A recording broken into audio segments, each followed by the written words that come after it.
బులెటిన్లో breaking news చూస్తున్నాం. పహల్గాం దాడి జరిగిన తర్వాత జమ్మూ కాశ్మీర్లోని భారత బలగాలు కంటి మీద కునుకు లేకుండా గాలింపులు చేస్తున్నారు. ఉగ్రవాదుల జాడ ఎక్కడ ఉందని తెలిసినా అక్కడికి వెళ్తున్నారు. ఇప్పటికే కొంతమందిని మట్టుబెట్టినట్టు వార్తలు వస్తున్నాయి. దాంతోపాటు ఉగ్రవాదుల ఇళ్లను కూడా పేల్చేస్తున్నాయి బలగాలు.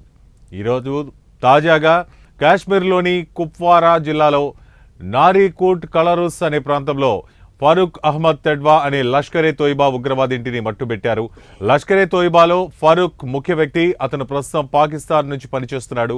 గత 48 గంటల్లో 6 ఉగ్రవాదులు లేదా వారి సహచరుల ఇళ్లను బలగాలు కూల్చేశాయని, ఉగ్రవాద కార్యకలాపాల్లో పాల్గొన్న ఇతరులపై కూడా ఇలాంటి చర్యలు తీసుకుంటామని అధికారులు తెలిపారు.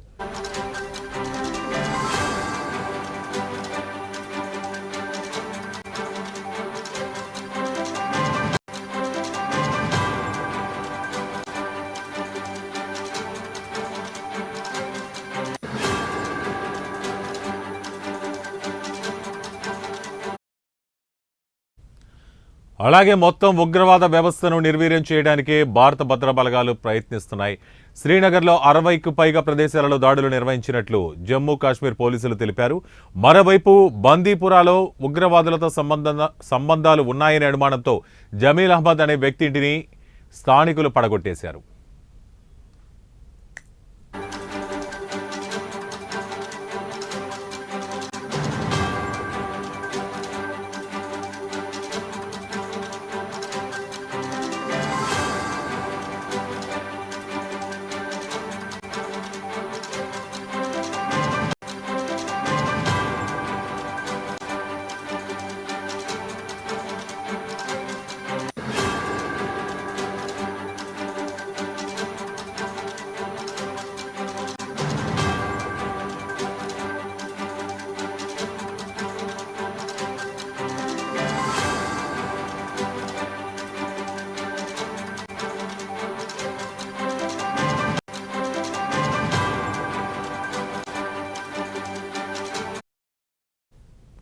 పహల్గాం దాడి జరిగిన తర్వాత జమ్మూ కాశ్మీర్లోని భారత బలగాలు కంటి మీద కునుకు లేకుండా గాలింపులు చేస్తున్నారు. ఉగ్రవాదుల జాడ ఎక్కడ ఉందని తెలిసినా అక్కడికి వెళ్తున్నారు. ఇప్పటికే కొంతమందిని మట్టుబెట్టినట్లు వార్తలు వస్తున్నాయి. దాంతోపాటు ఉగ్రవాదుల ఇళ్లను కూడా పేల్చేస్తున్నాయి బలగాలు.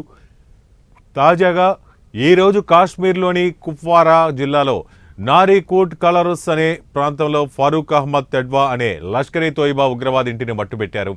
లష్కరే తోయిబాతో ఫరూక్ ముఖ్య వ్యక్తి. అతను ప్రస్తుతం పాకిస్తాన్ నుంచి పనిచేస్తున్నాడు. గత 48 గంటల్లో 6 ఉగ్రవాదులు లేదా వారి సహచరుల ఇళ్లను బలగాలు కూల్చేశాయని, ఉగ్రవాద కార్యకలాపాల్లో పాల్గొన్న ఇతరులపై కూడా ఇలాంటి చర్యలు తీసుకుంటామని అధికారులు తెలిపారు. అలాగే మొత్తం ఉగ్రవాద వ్యవస్థను నిర్వీర్యం చేయడానికే భారత భద్రతా బలగాలు ప్రయత్నిస్తున్నాయి. శ్రీనగర్లో 60కి పైగా ప్రదేశాలలో దాడులు నిర్వహించినట్లు జమ్మూ కాశ్మీర్ పోలీసులు తెలిపారు. మరోవైపు బందీపురాలో ఉగ్రవాదులతో సంబంధాలున్నాయనే అనుమానంతో జమీల్ అహ్మద్ అనే వ్యక్తి ఇంటిని స్థానికులు పడగొట్టేశారు.